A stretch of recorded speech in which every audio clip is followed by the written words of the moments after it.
नमस्कार, स्वागत है आपका आवाज़ अड्डा में। मैं हूं नीरज वाजपेयी और आज बातचीत के लिए बहुत सारे विषय हैं। अभी हमारे यहाँ बड़ी चर्चा चल रही है, एक सुशांत सिंह ने सुसाइड किया, उस पर बातचीत हो रही है। लेकिन मुझे लगा कि कोरोना पे बात करनी चाहिए, क्योंकि आवाज़ के अलग अलग फोरम पे, अलग अलग शोज़ पे इस पर चर्चा हुई है। कोरोना इसलिए क्योंकि दिल्ली और मुंबई खास तौर पे ये दो शहर बहुत ज़्यादा प्रभावित हैं और आपने देखा होगा कि उसमें दिल्ली में खास तौर पर नंबर बहुत तेज़ी से बढ़ रहे हैं, जैसा कि सरकार को डर भी था। और अच्छा डेवलपमेंट ये हुआ कि केंद्र और राज्य सरकार ने मिल के उससे लड़ने की जंग की एक तैयारी करी है और उसके बाबत कई सारी बैठकें हुई और उस पर विचार विमर्श हुआ। लेकिन चिंता का सबब ये है कि जिस तरह से केस बढ़ रहे हैं, 3.25 लाख से ज़्यादा केस पूरे देश में, और दिल्ली में अकेले 32-34 हज़ार केस, मुंबई में 54-55 हज़ार केस, महाराष्ट्र में 1 लाख केस, ये एक दिक्कत वाला काम है। तो अभी कुछ देर पहले ये खबरें भी आ रही हैं कि तमिलनाडु ने अपने 4 शहरों में फिर से लॉकडाउन कर दिया है 30 जून तक के लिए। तो ऐसी भी घटनाएं बीच में आ रही हैं। तो हम आज ये समझने की कोशिश करेंगे कि जो कोरोना की जंग चल रही है, इसमें जो तरीके अपनाए जा रहे हैं प्रशासनिक तौर पे, क्या वो कारगर हो रहे हैं। क्योंकि इसी फोरम पे हमने कई बार जब चर्चा की तो एक बार ये हुआ कि लॉकडाउन एकदम ख़त्म कर देना चाहिए, फिर ये हुआ नहीं लगा रहना चाहिए, फिर कुछ लोग आए कि धीरे धीरे खोलना चाहिए। तो ये एक तरीका भी था जिसमें ट्रायल एंड एरर किए गए, किसी के पास कोई फॉर्मूला था नहीं। तो इसी पे आज हम बातचीत करेंगे कि एक मुंबई शहर है जहाँ दिल्ली से ज़्यादा विकट समस्या है, उसके लिए क्यों नहीं कोई एक बड़ा प्लान रखा जाता है। तो बातचीत करने के लिए अपने मेहमानों साहब का मैं परिचय करा दूं। हमारे साथ हैं नवीन कुमार, जो भारतीय जनता पार्टी के प्रवक्ता हैं, संजीव झा जी हैं, जो आम आदमी पार्टी के विधायक और प्रवक्ता हैं, आलोक शर्मा जी कांग्रेस के प्रवक्ता होंगे, और अभय दुबे CSDS के प्रोफेसर, सामाजिक विषयों के बड़े जानकार। आज मैं सिर्फ 4 लोगों को बुलाया है जिससे कि तफसील से अच्छी से बातचीत हो जाए। दुबे जी, मैं आपसे शुरुआत करता हूँ थोड़ा सा पहले आज अपने पत्रकार दोस्तों के साथ। मेरा सवाल बेसिक ये है कि देखिए, देश में हर शहर में हर जगह बड़ी दिक्कत की स्थिति है और सारे फार्मूले आप कह सकते हैं कि थोड़ा फिट होते हैं फिर गड़बड़ा जाते हैं। दिल्ली में पहले ऐसा लग रहा था कि सब कुछ कंट्रोल है, सरकार भी कर रही थी कंट्रोल, लेकिन बाद में फिर स्थिति हाथ से निकल गई। अब फिर उसमें दोनों सरकारें आके मिलके बहुत सारे प्रयास कर रही हैं, लेकिन क्या ये कारगर दिख रहे हैं? क्योंकि लॉकडाउन में फिर से लौटने की घटनाएं आपको हमने भी बताई तमिलनाडु में हो रही हैं, मुश्किलात बढ़ते जा रहे हैं। तो क्या हमें कुछ और प्रशासनिक फैसले, कड़े फैसले लेने का समय है? नीरज जी, इसी चैनल पर कई बार जब हम लोगों ने कोरोना के ऊपर चर्चा की है तो आमतौर पर भारतीय जनता पार्टी के प्रवक्ता जफर इस्लाम साहब हमारे साथ हुआ करते थे। और आपको याद होगा आगे कम से कम 3 या 4 बार जफर इस्लाम साहब ने इसी चैनल के ऊपर कहा है कि पहले जब कोरोना वायरस आया था उस वक्त हम लोग ये कैसा वायरस है, इसका क्या प्रभाव पड़ेगा, कितने लोग इससे संक्रमित होंगे और कितने लोगों की मृत्यु होगी, हम लोगों को पता नहीं था। लेकिन आज हम इस वायरस के बारे में जान चुके हैं। हम जानते हैं कि ये वायरस अगर किसी को हो भी जाए, कोई संक्रमित हो भी जाए, तो 95% लोग अपने आप ठीक हो जाते हैं। 15 साल से लेकर और 55 साल की उम्र के लोगों को तो ये इसका असर ही नहीं होता। तो इस जो उनका बयान बार बार आता है, मैं उनके बयान से सहमत होते हुए बात कह रहा हूं, मैं कोई असहमति व्यक्त नहीं कर रहा हूं, ना कोई आलोचना कर रहा हूं। मैं जफर इस्लाम साहब का जो बयान है उसकी पूरी लाइन से सहमत हूं। मेरा मानना है कि जो संख्या बढ़ रही है संक्रमित लोगों की, चाहे दिल्ली में बढ़ रही हो, चाहे बंबई में बढ़ रही हो या किसी और इलाके में बढ़ रही हो, उस बढ़ती हुई संख्या से बहुत चिंतित होने की आवश्यकता नहीं है। सतर्क होने की आवश्यकता है, इंतजामात करने की आवश्यकता है, बंदोबस्त करने की आवश्यकता है। सब लोग डिस्टेंस, सब लोग एक दूसरे से फासले पर रहें, लोग नकाब लगाएं लगातार, और टेस्टिंग हो जितनी हो सके, जितनी भारत की क्षमता है उसके हिसाब से टेस्टिंग हो। ये सब करने की आवश्यकता तो है, लेकिन चिंतित होकर हम लोग एक भय का माहौल पैदा हो समाज में और लोग उससे बुरी तरीके से डर जाएं, ऐसा मेरे ख्याल से हम लोगों को नहीं करना चाहिए। अगर जफर इस्लाम साहब की बात के ऊपर जाया जाए, और उन्होंने ये बात एक बार नहीं बार बार इस चैनल पे कही है और दूसरे चैनलों पर भी कही है, तो इसका मतलब है कि ये भारतीय जनता पार्टी की लाइन है। और भारतीय जनता पार्टी की लाइन नहीं, ये सरकार की भी लाइन है, और मैं इस लाइन का समर्थक हूं, मैं इसका विरोधी नहीं हूं। मैं ये मानता हूं कि कोरोना एक ऐसी बीमारी है जो पिछली महामारियों के मुकाबले एक निहायत ही कमजोर महामारी है। इससे ज्यादा चिंतित नहीं होना चाहिए। अगर कुछ लोगों को कोरोना हो भी जाता है, मान लो मुझे कोरोना हो जाता है या मेरे किसी दोस्त को हो जाता है, तो हम 10-15 दिन में अपने आप ठीक हो जाएंगे। भाई खांसी जुकाम होता है 7 दिन में ठीक होता है, हम एक्सपेक्टोरेंट पीते हैं, हम गार्गिल करते हैं, हम भाप लेते हैं। लेकिन कोरोना एक ऐसी बीमारी है इसमें ये 3 काम भी करने की जरूरत नहीं होगी, केवल आप दूसरे को संक्रमण न दें इसकी आप चिंता करें और कोरोना अपने आप ठीक हो जाएगा। तो ये जो जफर इस्लाम साहब की लाइन है जिससे मैं बहुत प्रभावित हूं, इस लाइन के मुताबिक तो बहुत ज्यादा चिंतित नहीं होना चाहिए। मैं तो मान रहा हूं कि अब ये आपकी भी लाइन है सर, आपने उससे सहमति जता दी थी, आपकी भी लाइन हो गई। बिल्कुल मेरी भी लाइन है, मैं तो कह रहा हूं ये बिल्कुल ठीक बात है। जी, दिल्ली सरकार के जो प्रतिनिधि हैं हमारे साथ, संजीव झा जी, विधायक भी हैं। संजीव झा जी, आलोक जी कह रहे हैं कि अभय जी कह रहे हैं, माफ कीजिएगा, कि बड़े नंबर से बहुत चिंता करने की जरूरत नहीं है, बचाव के तरीके ढूंढने चाहिए। और दुनिया में अब सेकेंड वेव ऑफ कोरोना की भी चर्चा शुरू हो गई। चाइना के बीजिंग में बहुत सारे लोगों को प्रभावित हुआ तो वहाँ पे बहुत सारी जगहों पे मार्केट बंद करनी पड़ी, कंटेनमेंट फिर शुरू करना पड़ा। आप चिंतित हैं बड़े नंबर से?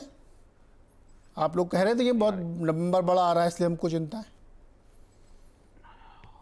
देखिए, मुझे लगता है कि कमोबेश जो अभय जी कह रहे हैं, इस 3 महीने में हम लोग भी वायरस के बारे में कमोबेश यही समझ बना पाए हैं कि अगर आपको कोरोना होना आप कंटेजियस है, आपको हो सकता है, लेकिन जो सरकार को और हम सब की जो कंसंट्रेशन वो है कि कम से कम डेथ हो, इलाज की प्रॉपर व्यवस्था हो पाए, अगर कोई सीरियस पेशेंट है तो उनको हॉस्पिटलाइज हो पाए।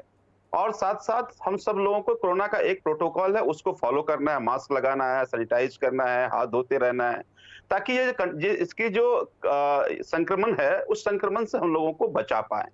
तो ये मैं बिल्कुल मानता हूँ, अभय जी बिल्कुल कर रहे हैं, हम दिल्ली हम लोग सब लोग सभी सरकारें कह रही हैं कि अगर ये नंबर बढ़ते हैं तो ये आपको घबराने की जरूरत नहीं है। जरूरत यह है कि हम सब लोग दूसरे को संक्रमण कम से कम कर पाए और साथ साथ सरकार होने के नाते हम सब लोग इलाज उस सबको करा पाए, अगर कोई सीरियस होता है हॉस्पिटलाइज हो पाए, उसकी व्यवस्था हम सबको मिलकर के करना है। संजीव झा जी, दरअसल मेरा सवाल अब इनसे है, आलोक जी से, बीजेपी के बाद में आऊँगा सबसे। हम जब ये कह रहे हैं कि नंबर बढ़ रहे हैं इसलिए हमें बहुत डरना नहीं चाहिए, हमें उसकी व्यवस्था करनी चाहिए इलाज की तमाम की, तो हमारे यहाँ जो इंफ्रास्ट्रक्चर है उसकी तो पोल खुल चुकी है। मैं कई बार इस पे शो भी कर चुका हूँ कि जो 75 दिन मिले थे उसमें कुछ किसी ने नहीं किया है, नंबर ऑफ बेड्स बढ़ाए नहीं। अब उसमें दिक्कत क्या है कि अगर मैं अभय दुबे जी की बात से सहमत हो जाऊँ तो एक मुश्किल ये आती है कि हमारे यहाँ बहुत सारे लोग ऐसे हैं जिनको हाइपरटेंशन है, ऐसे लोग हैं जिनको डायबिटीज़, हमारे यहाँ डायबिटीज़ की बहुत भारी संख्या में पेशेंट्स हैं, और बहुत बड़ी संख्या में ऐसे लोग हैं जिनको पहले से कोई ना कोई बीमारियां, अस्थमा है, इनको अगर ये प्रभाव हो गया तो दिक्कत हो सकती है। इसलिए नंबर बढ़ना भी कोई बहुत अच्छी बात नहीं है, और तैयारी तो आपने देख ही लिया। आलोक जी, देखिए, मुझे लगता है कि जितना सिंपल वे में अभय भाई ने कहा, अगर इतना सिंपल होता तो ये पूरा वर्ल्ड जो है परेशान नहीं होता। सब लोग वैक्सीन कहाँ है ढूंढते नहीं घूमते। आज 135 दिन हो गए पहला केस जब तक से डिटेक्ट हुआ है, तब से कितना लंबा लॉकडाउन रहा, फिर अनलॉक, और रोज की प्रेस ब्रीफिंग, और रोज दुनिया देख रही है टीवी पे कितने आंकड़े बढ़ गए और कितने घट गए।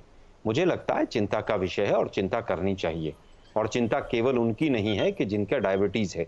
इसमें कोई डायरेक्टली कोरिलेशन अभी तक नहीं मिला है कि 15 से 55 साल के और 60 साल तक के लोगों को नहीं होगा। मेरे कई जानकार लोग हैं जो 40, 45 और 50 की एज में चले गए हैं, उनकी कोई एज जाने की नहीं थी।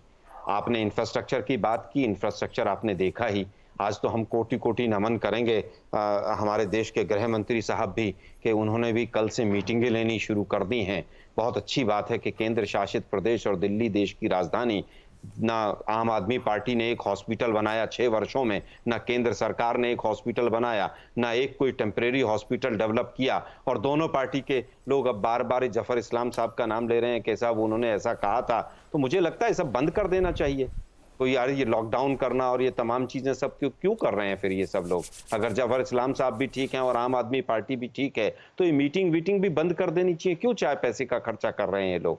मुझे लगता है सीरियस होकर इस पर सोचने की आवश्यकता है। एलएनजेपी का भी हाल देखा था, क्या हाल था। आज गृह मंत्री साहब गए हैं, अच्छी बात है, मैं धन्यवाद देना चाहूंगा कि कम से कम एक जाकर वहां पर व्यवस्था को उन्होंने देखा है।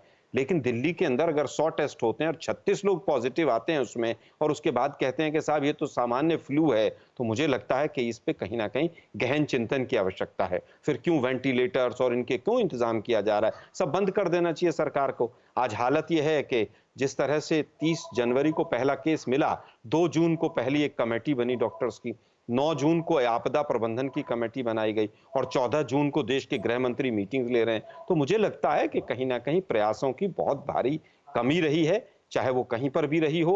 अगर हमारे किसी राज्य में रही होगी तो उसको भी हम देखेंगे। हम बार बार कह रहे हैं, माननीय राहुल गांधी जी ने पहले कहा कि आपदा है, देश के गृह मंत्री आपदा नहीं मानते थे। जब अर्थव्यवस्था का भट्टा बैठ गया और 20 लाख करोड़ का झुंझुना देश को देना पड़ा, तब उसके बाद समझ आई कि नहीं साहब ये तो आपदा है। मुझे लगता है अभी भी बहुत सीरियसली इसके ऊपर काम होना चाहिए और जिस तरह से देश की अर्थव्यवस्था और हेल्थ की हालत होती जा रही है बहुत चिंतनीय है और ये आंकड़ों की जरूरत है कि इनके ऊपर ध्यान दिया जाए, कहां बढ़ रहे हैं, क्यों बढ़ रहे हैं, मुझे ऐसा लगता है।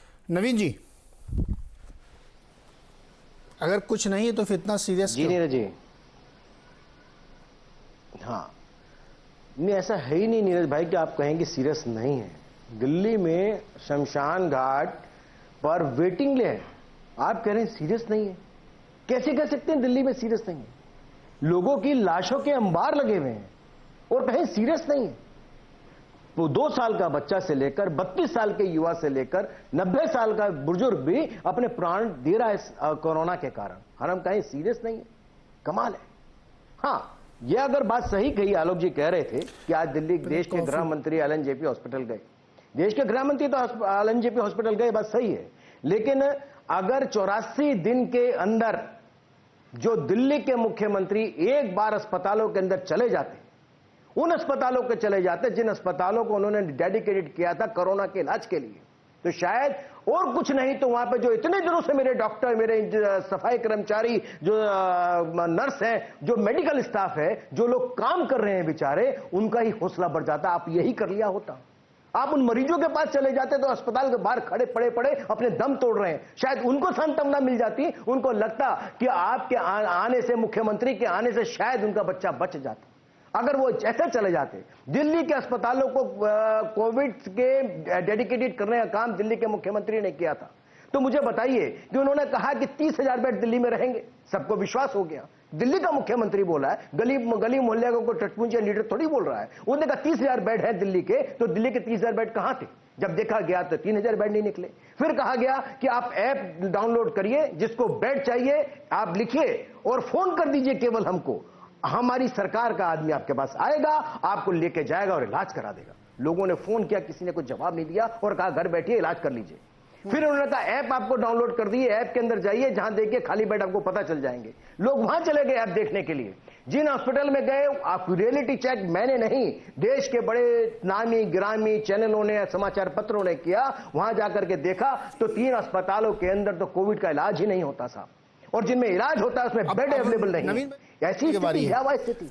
मैं ये कहना चाहता हूं कि हम इस समय राजनीति का विषय नहीं है नीरज भाई, ये विषय है देश के अंदर इस महामारी से निपटने का, मिलकर के चलने का। देखिए नवीन जी, दिल्ली के जब सांसद, नवीन जी पॉइंट हो गया आपका, अब जवाब भी तो लेंगे संजीव जी से और लोगों से। बिल्कुल, मैं यहाँ पे मैं ये कहना चाहता हूँ कि आज आप लोगों ने गौर किया होगा, मेरा इतना कहना है, हाँ बोलिए जल्दी। दिल्ली की स्थिति भयावह है, ठीक है, इसको इतने हल्के से लेकर के निकाल देना सब ठीक हो जाएगा, ये गलत है।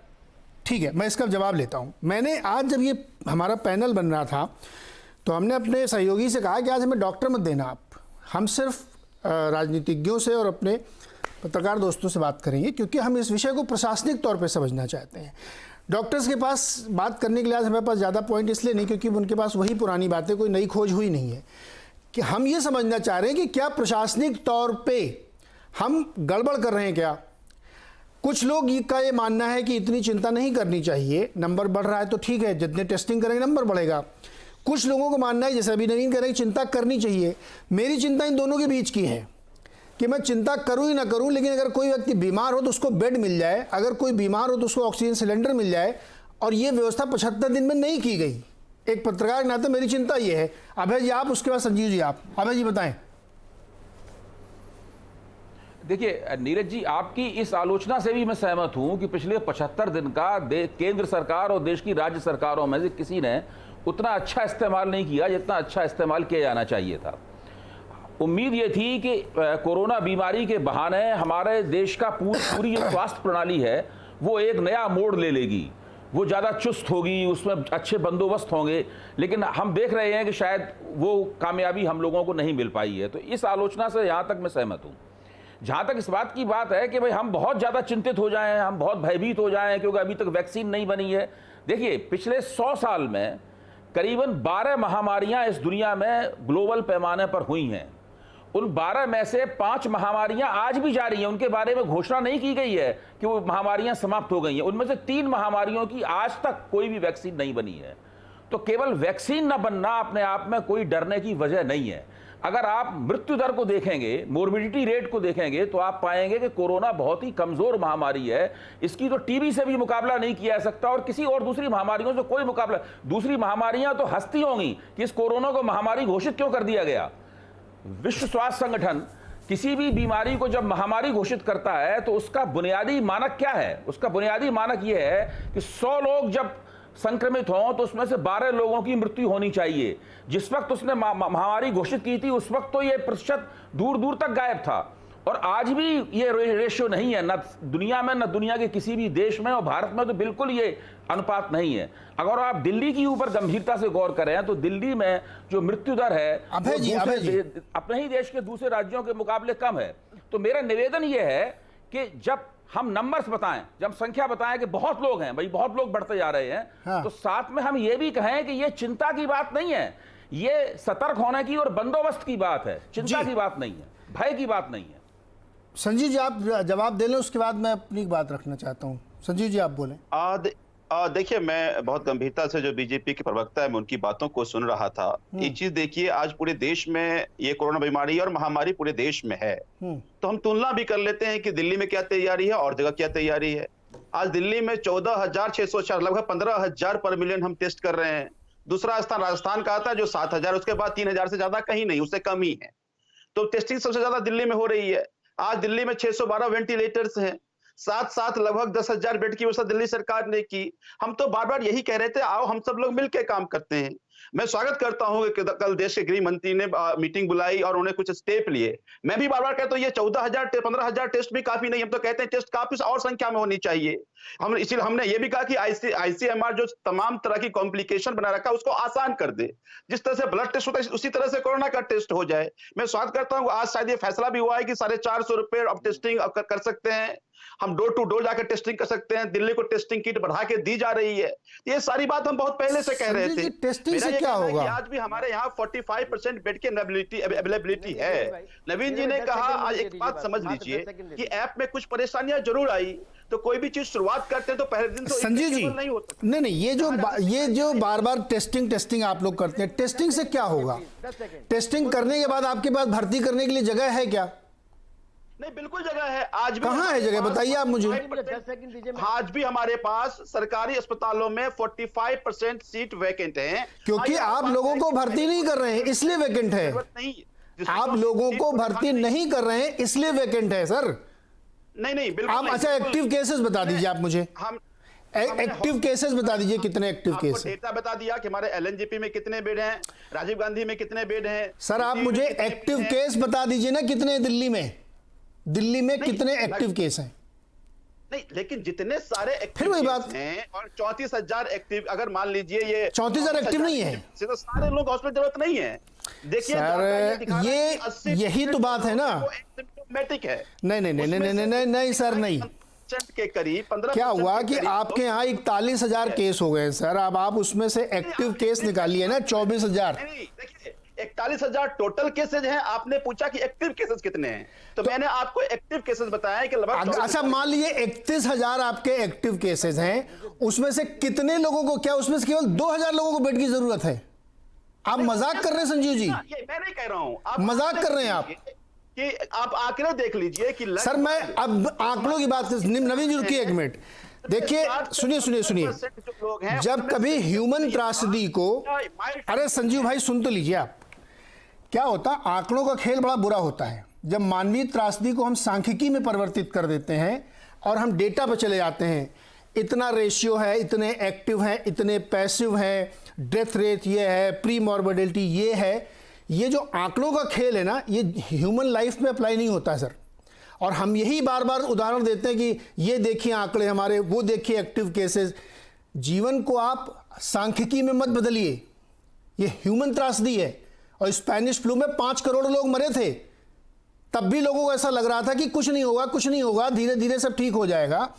हम आपको बता चुके हैं कि आपके यहाँ 6 करोड़ खाली एक्टिव डायबिटीज के पेशेंट हैं। जब उनको ये कोरोना होता है तो उनको वेंटिलेटर भी चाहिए, उनको ऑक्सीजन भी चाहिए, उनके लिए मुश्किल हो जाती है। तो हम इसको इतने हल्के से ले रहे हैं, ये मुझे दिक्कत है। नवीन जी बोलिए अपनी बात, उसके बाद आलोक जी के पास आता हूं मैं। मेरे को केवल इतना नीरज भाई आंकड़ा इसलिए दे रहा हूं कि आंकड़े के मेरे को इतना सा कहना है सर आ रहा हूं संजीव जी, एक एक करके सर, बहुत समय है, बहुत समय रहे थे, बहुत समय कि दिल्ली में, हाँ दिल्ली में 7,000 टेस्टिंग हो रही है। आप दिल्ली का मुकाबला यूपी से करोगे क्या? दिल्ली में हर कदम पर आप जाएंगे 500 मीटर की दूरी पर टेस्टिंग लैब है। आप उत्तर प्रदेश में, बिहार में, राजस्थान में कहीं और इतनी लैबें हैं क्या जितनी देश की राजधानी में है? और उसके बाद आपको ये दोनों की तुलना करेंगे आपस में कि भाई वहां पर कम हो रही है, यहां पर ज्यादा हो रही है। यहाँ टेस्टिंग लैब ज्यादा है, यहाँ पर टेस्टिंग ज्यादा होनी चाहिए। आपने टेस्टिंग बंद कर दी। आईसीएमआर ने कभी नहीं कहा कि टेस्टिंग बंद करिए। आईसीएमआर ने कहा कि टेस्टिंग करिए, लेकिन आपने एक आदेश जारी कर दिया कि दिल्ली की लैब के अंदर आपने जो है टेस्टिंग कराने के लिए मना कर दिया। सुन लीजिए प्लीज, मैं आपके बीच में नहीं बोला था, वरना फिर मुझे ये डिबेट उस प्रकार की नहीं है। देश के अंदर, देश की राजधानी के अंदर आपने मना कर दिया कि यहां पर टेस्टिंग नहीं होगी। 74 दिन में जितने केसेस दिल्ली में नहीं थे, उससे कई 200 गुना ज्यादा केसेस मात्र 14 दिन में हो गए। आखिर क्यों हो गए? वो इसलिए हो गए, सुनिए, कम से कम आलोचना सुनने से आप सीख जाएंगे। आप सीख तो सकते नहीं, लेकिन हम कोशिश करें आपको सिखा पाए। मेरा यह कहना है संजीव जी, अपने नेता को जाकर के बताइएगा कि दिल्ली में सब मना करते रहे कि आप शराब के ठेके मत खोलिए, अगर ठेकों पर जितनी भीड़ उमड़ रही है उससे कोरोना फैल जाएगा। आपने खोल डाले। आपने ये नहीं कहा, दिल्ली के एलजी ने बंद किया, आपने 7% उस पर ब्लैक लगा दी पैसा इकट्ठा करने के लिए। आप करिए रेवेन्यू इकट्ठा, विज्ञापन में दीजिए, दिल्ली की जनता के बारे में सोचिए। आपको सोचना चाहिए था कि दिल्ली में लैब के अंदर टेस्टिंग अधिक से अधिक हो, वो नहीं करी। आलोक जी, मैं आपसे भी एक बात कहना चाहता हूं। अभी आपने कहा कि 6 वर्ष में आपने कोई कॉलेज, आपने दिल्ली के अंदर कोई अस्पताल नहीं बनाया 6 वर्षों में रहते हुए। आज स्थिति यह है कि 70 साल में जहां पर जो अस्पताल था जिस जिले के अंदर, वहां पे एक ही अस्पताल रहा, वह दूसरा नहीं का। आपने आपने 6 दशक तक के करीब सत्ता का भोग भोगते रहे। आपने स्वास्थ्य व्यवस्था चरमरा करके रखी। आज वो स्वास्थ्य व्यवस्था ठीक करने का काम कर रहे हैं जो एक दिन में नहीं हो सकती। इसके लिए दोषी हैं नवीन जी, रुकिए, आलोक जी के पास चलता हूं। करके अपने प्राण त्याग रहे हैं जो छोटे छोटे बच्चे। आलोक शर्मा जी के पास चलता हूं मैं। उस सबकी करुणा की, अरे नवीन जी, अब आप थोड़ा रुकिए, आपको उनके दर्द को समझना चाहिए। हाँ, आलोक शर्मा जी के पास चलता हूं मैं। आपके कारण वो लोग देश में महामारी है। अरे रुकिए भाई, संजीव नहीं, आलोक शर्मा जी से मेरा सवाल भी है। आलोक शर्मा जी जो आप कहना चाहते हैं, मैं आपको उदाहरण बताना चाहता हूं। आप सभी पैनलिस्ट ध्यान से सुने। कल की घटना है, कल बीते दिन की। आप जो बार बार अस्पतालों के नंबर गिना रहे हैं ना, जैसे अस्पताल में इतने बेड खाली, इतने बेड खाली, सर ये भ्रम है। एक निजी अस्पताल ने पेशेंट को लेने से पहले 2.5 लाख रुपए रखवा लिए और 2.5 लाख रुपए की गारंटी ले ली, तब उस पेशेंट को एंटर कराया। आप कौन सी बातें कर रहे हैं संजीव झा जी? आलोक जी बताइए। देखिए, सबसे पहले आईसीएमआर की टेस्टिंग से शुरू कर लें। नवीन जी का काफी अच्छा भाषण था। 12 तारीख को 1,50,305 टेस्ट हैं और 15 तारीख को आज का डाटा, मतलब कल का जो डाटा आया है, वो 1,15,000 का है। टेस्टिंग घट रही है इस देश के अंदर और भाषण फुल स्विंग पे है अभी भी। मैं केवल ये जानना चाहता हूं, हाईकोर्ट और सुप्रीम कोर्ट जो टिप्पणियां कर रहे हैं, क्या वो भी गलत कर रहे हैं क्या? अगर दोनों पार्टियों ने कोई एक हॉस्पिटल दिल्ली में बनाया हो तो उसका नाम बता के जाइएगा। 1 घंटे का शो है। अभी झा साहब कह रहे थे कि 45% बेड खाली हैं। एलएनजेपी में जैसी हालत दिखाई गई, वहां पर कौन इलाज कराने जाएगा? अभी नवीन जी ने बड़ा भाषण दिया कि साहब यहां पर तो डग पे लैब है। आईसीएमआर ने रिस्ट्रिक्ट किया हुआ है, केवल कुछ हैं लैब्स जिनके ऊपर जो टेस्टिंग कर सकते हैं। ओपन टेस्टिंग नहीं है कि पैथोलॉजी की तरह जाकर आप टेस्टिंग कर लें। यहाँ पर दिल्ली देश की राजधानी है, एलजी यहाँ के पूरी तरह से मालिक हैं, दोनों की जिम्मेवारी बनती है। आप लोग लड़ रहे हैं यहाँ पर, 5 दिन का वेटिंग है बॉडी की क्रीमेशन में, और आप लोग अपना डाटा बता रहे हैं, ऐप पे ये है और ऐप पे वो है। जहाँ साहब कह रहे हैं कि 672 या कितने वेंटिलेटर हैं, इनका ऐप बता रहा है 472 यहाँ पर वेंटिलेटर्स हैं। जहाँ साहब एक हॉस्पिटल का तो नाम बता दीजिए जो 6 साल में बनाया हो आप लोगों ने। अभी भी समय है। बुराड़ी हॉस्पिटल है आलोक जी। अरे सर, अभी भी समय है। मैं फिर कहूंगा, कोविड के 38 हॉस्पिटल में से टोटल में से केवल 5 आप लोगों ने उसको वहां पर ऑनलाइन किया है कि 5 में कोविड के पेशेंट जाएंगे।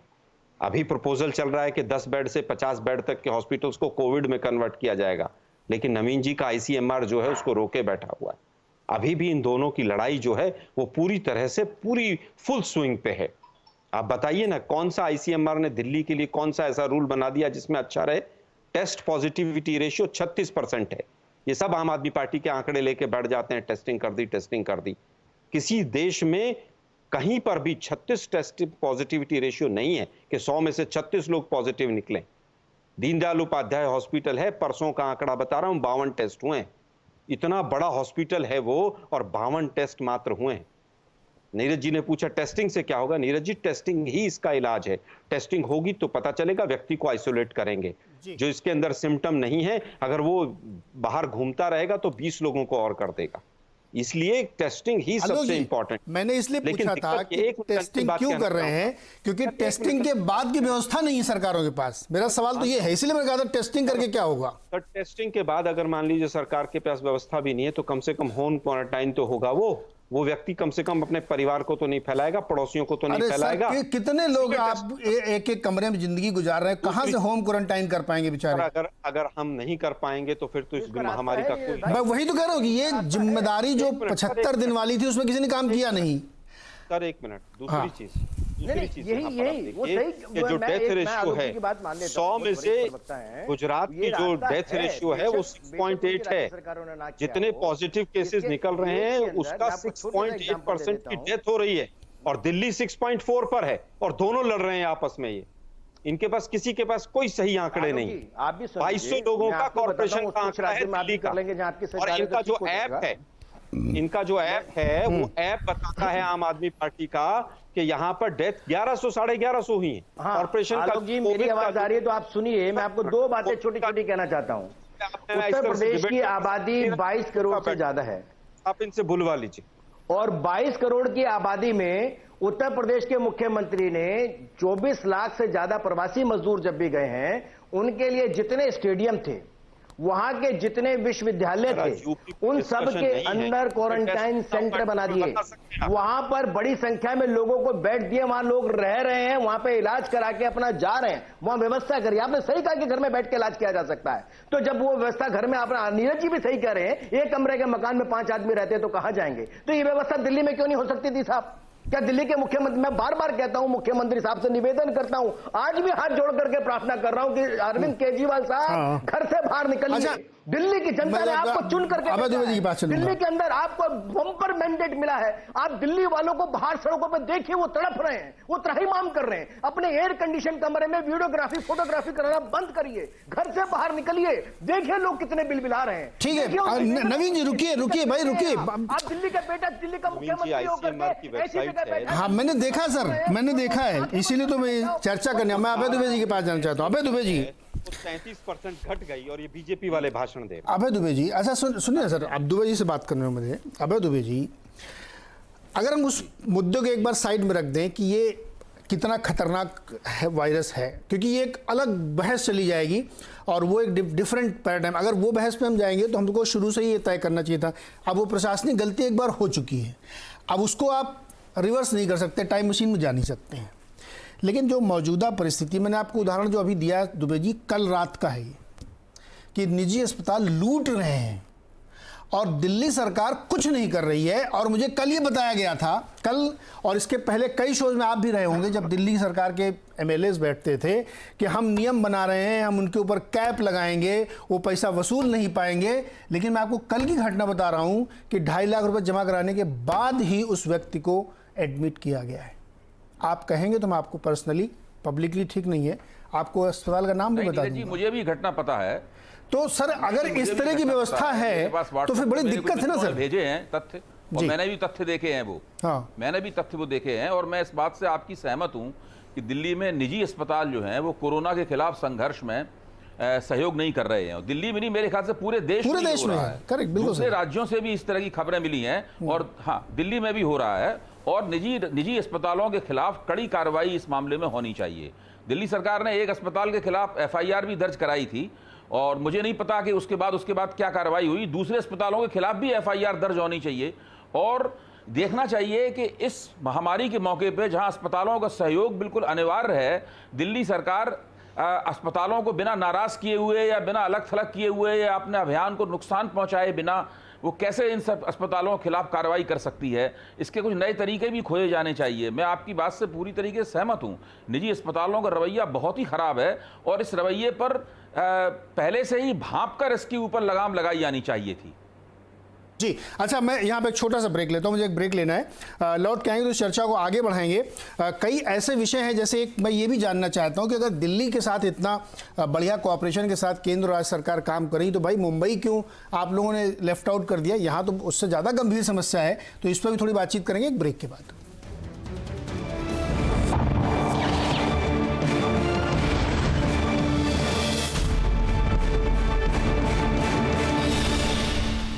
स्वागत है एक बार फिर से आपका आवाज अड्डा में। आज हम चर्चा कर रहे हैं कि जो कोरोना की हम जंग लड़ रहे हैं, इसमें दिल्ली में एक काम हुआ है। अपने दर्शकों को बता दें कि केंद्र और राज्य सरकारों ने की बात, कई दौर की बैठक हुई, उसके बाद कई सारे उपाय किए जा रहे हैं, क्योंकि दिल्ली में बहुत तेजी से केसेस बढ़ रहे हैं, तो उसके लड़ने के बड़े प्रयास किए गए। आनंद विहार जो रेलवे स्टेशन है, वहाँ पर बहुत सारे कोचेस खड़े करके वहाँ पे बनाए जाएंगे, बेड्स लगाए जाएंगे, जो ज़रूरी भी है और पहले ये योजना बनी थी और पहले होना चाहिए था। टेस्टिंग बढ़ाई जा रही है, ये भी एक अच्छी बात है, बढ़नी चाहिए टेस्टिंग। जितने ज़्यादा से ज़्यादा लोग समझ में आ जाएंगे कि इनको दिक्कत है, उनको रोका जा सकता है। लेकिन मेरा सवाल नवीन जी आपसे है कि अगर इतनी कृपा दिल्ली पे आप लोग कर रहे हैं, तो कम से कम मुंबई में भी कर ली। ये भी फाइनेंशियल कैपिटल है, वहाँ से ज़्यादा ख़राब स्थिति यहाँ पे है, बहुत बड़ी पॉपुलेशन है। रोज़ हम लोग रिपोर्ट चलाते हैं कि यहाँ पे विस्फोटक स्थिति हो रही है, तो यहाँ के बारे में कब सोचेंगे केंद्र वाले? केंद्र सरकार ने नीरज भाई देश के जितने राज्य हैं सबको पूरी मदद, पूरी सुविधा, वेंटिलेटर, ऑक्सीजन जो मांगा सब दे रही है, सबको बता रही है। राज्य सरकारों ने अपने आप बहुत सारे निर्णय किए हैं और बहुत सारे कारण भी हुए हैं। मैं समझ सकता हूं कि दिल्ली के मुख्यमंत्री हों या फिर जो है महाराष्ट्र के मुख्यमंत्री हों, दोनों ने सीखी हैं, समझ नहीं है, सरकार चलाने की अकल नहीं है, कोई बात नहीं। लेकिन कम से कम अगर जैसी ऐसी कोई विकट स्थिति हो तो अपने अनुभव ना हो तो दूसरे से ले लेना चाहिए। भाजपा से अगर आपको आपत्ति है तो कांग्रेस से ले लो। कांग्रेस के भी तो लोगों ने बड़े लंबे समय तक शासन चलाया साहब, अगर वो भी ज्ञान दे सकते हैं। ऐसी महामारी में मुझे लगता है कि कांग्रेस वाले आपकी पीठ पे छुरा नहीं मारेंगे। लेकिन आपको सरकार से लेने में दिक्कत है तो कोई बात नहीं। जैसे दिल्ली में 5T प्लान बिल्कुल फेल हो गया, ऐसी महाराष्ट्र में हुआ। महाराष्ट्र में भी कहते रहे, हमने भी बहुत सारे सुझाव दिए, उन सुझावों को नहीं माना। केंद्र सरकार की गाइडलाइंस को जो हमने केंद्र दिल्ली को दी, महाराष्ट्र को दी या फिर तमिलनाडु को दी, ऐसे 3 ही 4 राज्य जिसके अंदर सबसे ज्यादा भयावह स्थिति है, उन्होंने नहीं माना। केरल की मैं तारीफ करूंगा, यहां पर कांग्रेस की शासित सरकार है, केरल ने माना और केरल ने वहां पर जो कोरोना पर पूरी तरह से जितना हो सकता था मैक्सिमम काबू पाया। लेकिन इन सरकारों ने नहीं सोचा हमको छोड़ देना चाहिए। ये विषय इस समय अहंकार का विषय नहीं है। आपको अपना अहंकार, अपनी नाक की लड़ाई को नहीं बनाना चाहिए। ये देश के मानव की जीतने की लड़ाई है, मानव को बचाने की लड़ाई है। इसमें अगर किसी से सलाह ले सकते हो, किसी से मदद ले सकते हो तो लेनी चाहिए। सरकारें तो मदद देने के लिए तैयार है ना। मैं कहता हूं कि जितनी आपने कहा दिल्ली के बारे में बात करी, दिल्ली की स्थिति महाराष्ट्र से ज्यादा भयावह है साहब। उसका रीजन है दिल्ली की आबादी मात्र 2 करोड़ भी नहीं है। 2 करोड़ उस आबादी में से 20 लाख से ज्यादा लोगों को इस दिल्ली की सरकार ने धकेल करके बाहर निकाल दिया। तुम बिहार के हो, यूपी के हो, जाओ अपने घर, हमने तुम्हें अपने घर भेज दिया। ठीक है। दिल्ली, उसके बाद दिल्ली की स्थिति इतनी भयावह है। दिल्ली में आबादी कम इस समय और बीमारी ज्यादा, इतनी भयावह। ऐसे महाराष्ट्र में भी किया है, महाराष्ट्र से भी निकाला है। आलोक जी, देखिए, आलोक शर्मा जी, कई बार हंसी भी आती है कि इस दौर में भी लोग झूठ बोलने से नहीं परहेज कर रहे हैं कि जिसने जो मांगा हमने दे दिया। फिर वो जो अहमदाबाद हाई कोर्ट कह रहा है कि जो यहाँ पर हॉस्पिटल है अहमदाबाद का सरकारी हॉस्पिटल, उसकी स्थिति काल कोठरी से भी ज्यादा है, तो हाई कोर्ट के ऊपर केस कर देना चाहिए इनको। दिल्ली में बैठा सुप्रीम कोर्ट कह रहा है, नेशनल ह्यूमन राइट्स कमीशन कह रहा है कि हालत बहुत विकट है, डेड बॉडीज की हालत जो है वो सब देख रहे हैं कहां पर किस तरह की है। आज फिर कहूंगा कि कंपेयर नहीं करना चाहिए। अब ये कह रहे हैं साहब वो महाराष्ट्र वाले 9 सीखिए हैं और इस तरह की। नवीन भाई आप काफी सीनियर हैं, इस तरह की शब्दावली का इस्तेमाल नहीं करना चाहिए। जो दर्शक देख रहे होंगे सोच रहे होंगे कि 500 जब केस थे तो लॉकडाउन और 2.5 लाख हो तो खोल दें, तो 9 सुखिया कौन है ये देश की जनता खुद डिसाइड करेगी समय आने पर। लेकिन कम से कम जिन लोगों ने पीपीई किट के घोटाले हिमाचल में किए, आपके अध्यक्ष ने, वो जेल चले गए, उनको रिजाइन करना पड़ा, उनको तो रोक लेते। जिन लोगों ने वेंटिलेटर घोटाला किया अहमदाबाद में, कम से कम उनको तो रोक लेते। मध्य प्रदेश में जो मास्क घोटाला हुआ बीजेपी वालों के द्वारा, उसको तो कम से कम रोक देते। उनको कृपा कर दी, कृपा करने के लिए बैठे हैं क्या आप लोग यहाँ पर? जनता ने सत्ता दी है आपको, कृपा अहमदाबाद पर ही कर दीजिए, इतना ही हो जाएगा तो वही बहुत अच्छा रहेगा। आप कह रहे हैं जिसको जो मांगा हमने दे दिया। आप दानवीर है, कर्ण है क्या आप? कोई कह रहा भगवान है, कोई कर्ण बता रहा है। एक व्हाइट पेपर लाने की हिम्मत है आप लोगों के अंदर कि राज्यों को किस किस को आपने क्या दिया है पिछले 3 महीने 4 महीने के अंदर? एक व्हाइट पेपर ले आइए अगर थोड़ी सी भी इस सरकार के अंदर लज्जा बची हो तो।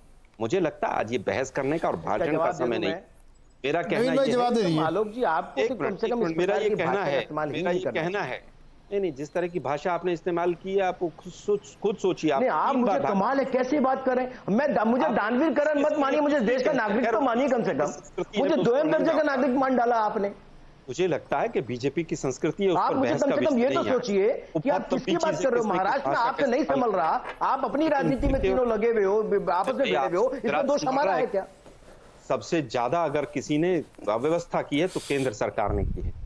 गृह मंत्रालय ने 1000 बार अपने नोटिफिकेशंस को बदला। यही कहते रहिए, कम से कम काम तो कर लिए अपने राज्य में महाराज। हमारे को दोषी मानते रहिए, आप अपने राज्यों में भी काम मत करिए। आज बॉर्डर बंद है। नहीं नीरज जी, कल नोएडा में बॉर्डर खुले थे, आज बॉर्डर बंद है। अरे भाई क्या करना चाहते हैं आप? कहना क्या चाहते हैं आप लोगों को ई रैलियों से और बिहार में प्रचार करने से फुर्सत मिल जाए तो कोरोना से लड़ लेना। सारा मंत्रिमंडल मोदी जी ने।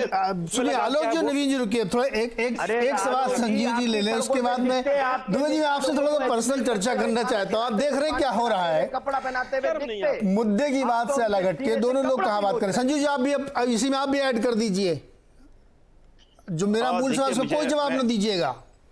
हाँ, आप भी देखिए, मैं अभी सुन रहा था, दोनों का भाषण सुना, और मुझे लगता है कि इस महामारी के दौर में कोई राजनीतिक टीका टिप्पणी मैं नहीं करना चाहता। हाँ। मैं बार बार नवीन जी को भी सुना और आलोक जी को भी सुना, और लगातार 3 महीने हम यही कहते रहे कि सुझाव बताइए करना क्या चाहिए। आज तक कोई सुझाव नहीं आया सिवाय राजनीतिक टीका टिप्पणी के। कल जब गृह मंत्री जी ने कुछ इनिशिएटिव लिया तो हमने उसका स्वागत किया। हमने कहा कि ये एक सकारात्मक कदम है। इस तरह से केंद्र सरकार राज्य सरकार मिलकर काम करेगी तो कोरोना को और आसानी से हम लोग हरा पाएंगे और जीत पाएंगे। तो मुझे ये लगता है ये वक्त है दोनों मिलकर साथ काम करने का। मैं कतई नहीं कहता कोई एक सरकार सारे कुछ ठीक कर लेगा, बिल्कुल हमारा सिस्टम इम्पेकेबल है। रोज कमियां दिखती हैं, उस कमियां को हम ठीक कर रहे हैं।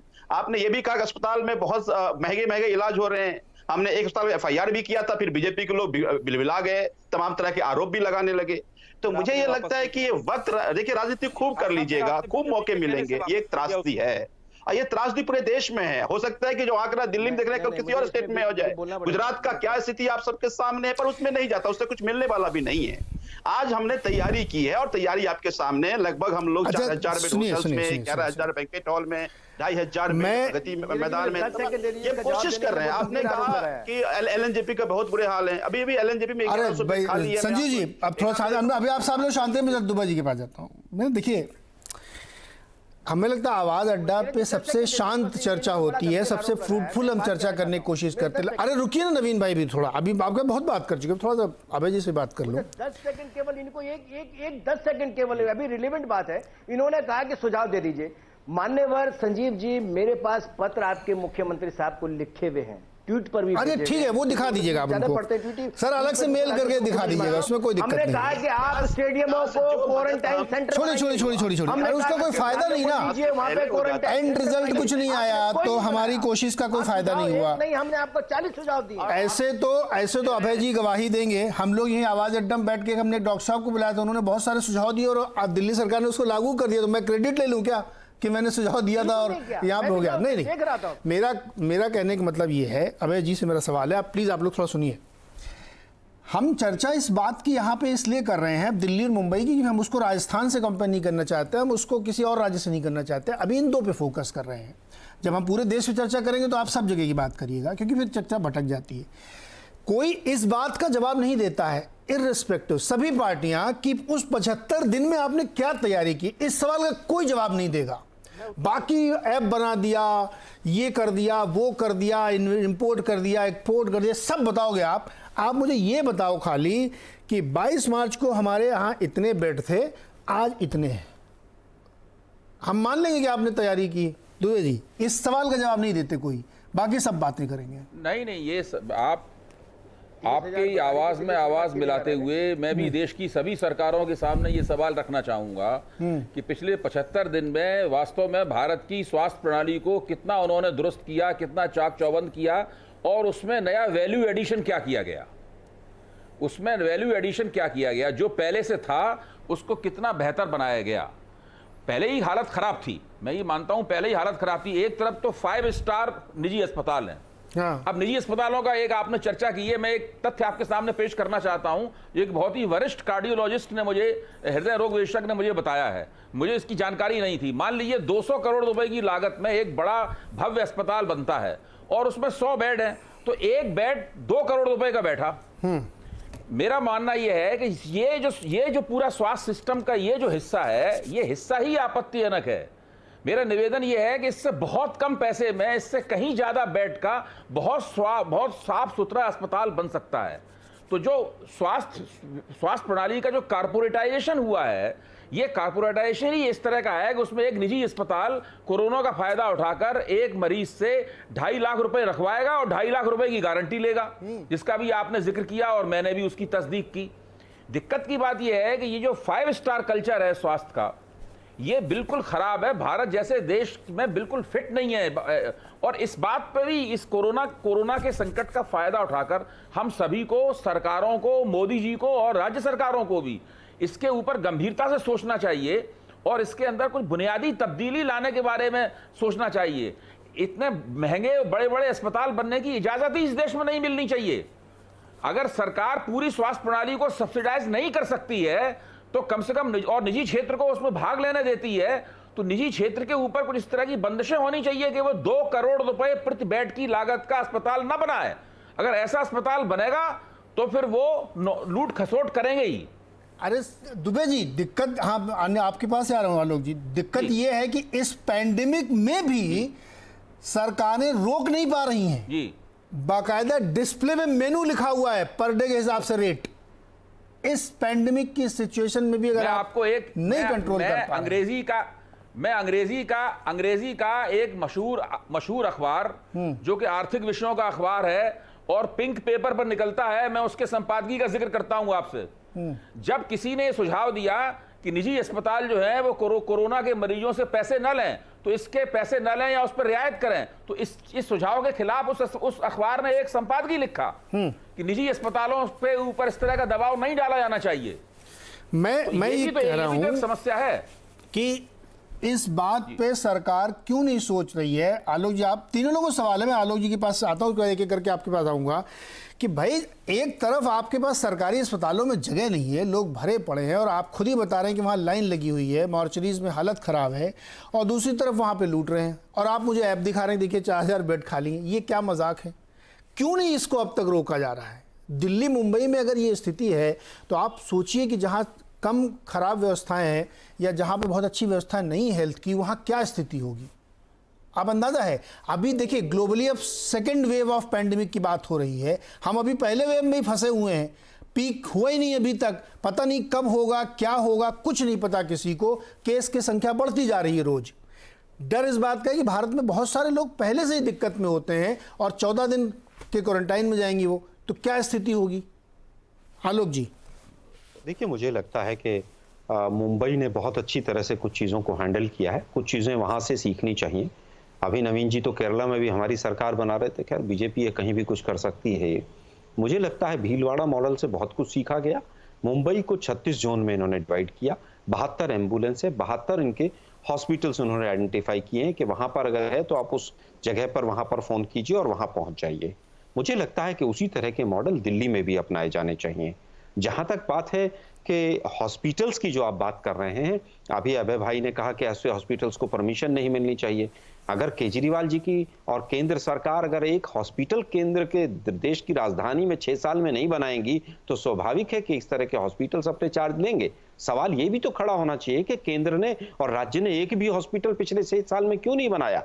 38 हॉस्पिटल जो दिल्ली की सरकार के हैं उसमें से मात्र 5 को ही कोविड के लिए क्यों रखा गया है, बाकी 33 को क्यों नहीं रखा गया है? क्योंकि वहां पर इंफ्रास्ट्रक्चर चाहिएगा। सवाल तो ये भी उठना चाहिए कि यूपीएससी से जो दिल्ली के लिए डॉक्टर्स की रिक्रूटमेंट होनी चाहिए थी, वो पिछले 6 साल में अगर पूरा आंकड़ा देखें जितनी रिक्वायरमेंट थी वो 72% नहीं हुई है। आप केवल बड़े अस्पतालों को कोस देंगे, मैं उनके पक्ष में नहीं हूं, उन्होंने जो किया गलत किया, लेकिन आपने एक दिन एफआईआर की एक हॉस्पिटल के खिलाफ, 4 दिन बाद कह रहे हैं साहब बीजेपी वालों ने तिल मिला गए इसलिए हमने एफआईआर वापस ले ली, हमने वो केस वापस ले लिया, उसको टेस्टिंग भी अलाउ कर दी। अरे भाई आईसीएमआर क्या कर रहा है? महाराष्ट्र ने सबसे पहले 2200 रुपए में 4500 रुपए वाला टेस्ट किया, पूरे देश में क्यों नहीं करवाते आप? कई जगह राज्यों ने और भी किया है, लेकिन आईसीएमआर की गाइडलाइन से 4500 रुपए का जो रेट रखा था वो आईसीएमआर ने रखा था। आईसीएमआर सुनिए नहीं कर रहा है, उसका कारण है, मैं आपको थोड़ा सा मैं बता दूं सवाल। 30 जनवरी को पहला केस आया और उसके बाद 5 मई को पहला टेस्टिंग घोटाला ही निकल गया। अरे किसने किया? आईसीएमआर किसके अंदर था? वो एंटीबॉडी टेस्ट का जो घोटाला निकला वो किसके अंदर था? वो बीजेपी की सरकार के नाक के नीचे हुआ, लेकिन उस पर सवाल नहीं होंगे। मुंबई की जो आप इतनी बात कर रहे हैं ना, मैं आपको कुछ आंकड़े बता देता हूं सर। मुंबई में सुनिए ना आप, देखिए सर, आंकड़ों की बात तो यह है कि कोई टेस्टिंग कराएगा तो स्वाभाविक है वहां पर निकलेगा। किसी मीडिया चैनल की हिम्मत नहीं है कि जाकर अहमदाबाद के हॉस्पिटल की 4 फोटो खिंचलाए। अरे सुनिए ना आलोक जी, यही तो दिक्कत होती है। वो ठीक नहीं, क्या बीमारी को इससे कंपेयर किया जा सकता है क्या? पूरे राष्ट्रव्यापी थी। नहीं आलोक जी सुनिए, आप पहले, मैं आपसे पहले ये कह चुका हूं, नहीं जीएसटी का पैसा सुनिए, आप सुनिए, कोविड का वर्ल्ड बैंक से पैसा आया वो राज्यों को नहीं दिया। अरे आलोक जी बात तो सुनो पहले, आप बताते नहीं। समस्या यही है, सबके पास ज्ञान बहुत है, गुण नहीं है किसी के पास। गलत है चीज। जब कोई बात बताई जा रही है, जब किसी चीज पे फोकस बात की जा रही है, तो आप फिर गुजरात के हाई कोर्ट के आदेश, वो सुना है हमने 10 बार इसी शो में हमने चर्चा की है उस पर। क्या बात कर रहे हैं आप नहीं आ पाए वो अलग बात है, लेकिन इसी शो में हमने चर्चा की है। मैं जो आप बताने की कोशिश कर रहा हूं उसको सुनिए सर। महाराष्ट्र के आप मुंबई की इतनी तारीफ कर रहे हैं, 58,000 केस हैं यहाँ पे, और ये इसलिए नहीं है कि आप बहुत टेस्टिंग कर रहे हैं तो इसलिए हो रहे हैं, इसलिए क्योंकि यहाँ लॉकडाउन का पालन नहीं किया गया है। यहाँ रेड जोन और हॉट जोन में लोग घूमते हैं अभी भी, इसलिए यहाँ नंबर बढ़ रहा है। दिल्ली में भी हो जाएंगे। फ्लॉप है पूरा मॉडल यहाँ का, और आपके पास जगह नहीं है। आप जरा जाइए केईएम अस्पताल की स्थिति देख के आइए, फिर आपको समझ में आएगा। बातें दिल्ली में बैठ के कर सकते हैं कि हमने ये किया, हमसे सीखे। भीलवाड़ा मॉडल इतना अच्छा था तो जयपुर में क्यों दिक्कत हो गई? फिर वो मॉडल जयपुर में क्यों नहीं लगाया आपने? क्या बात कर रहे हैं सर? जयपुर एक के एरिया को छोड़ के बाकी पूरे में कंट्रोल है। पूरे राजस्थान की क्या स्थिति है बताऊं मैं आपको? कोई एक मॉडल सक्सेसफुल हो गया तो आप उसको बता रहे हैं। अगर वो भीलवाड़ा इतना सफल था तो फिर जयपुर में नहीं होना चाहिए था सर। जहां वो आपकी सरकार राजस्थान में, आपकी सरकार महाराष्ट्र में, मुंबई में लगवाइए भीलवाड़ा मॉडल, क्यों नहीं लगवाते? बिल्कुल लगवाया गया। मैंने कहा है जोन में जो बांटा गया है वो भीलवाड़ा मॉडल। उससे क्या लाभ हुआ जोन में बंटने से? 58,000 केस में आंकड़ा मैं बता रहा हूं आपको इस समय। सर ये तो 58,000 तो अहमदाबाद में भी थोड़े दिन में हो जाएंगे अगर टेस्टिंग होगी। और दिल्ली में भी अगर ये कंपेयर करने से इलाज हो जाए तो मैं इटली या अमेरिका से कंपेयर करूं।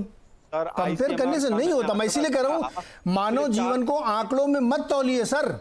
हर पिछले 4 दिन डेटा बता के समस्या को कम नहीं किया जा सकता। टेस्टिंग कम हो गई है तो इसके लिए केजरीवाल या उद्धव ठाकरे कैसे जिम्मेदार हैं?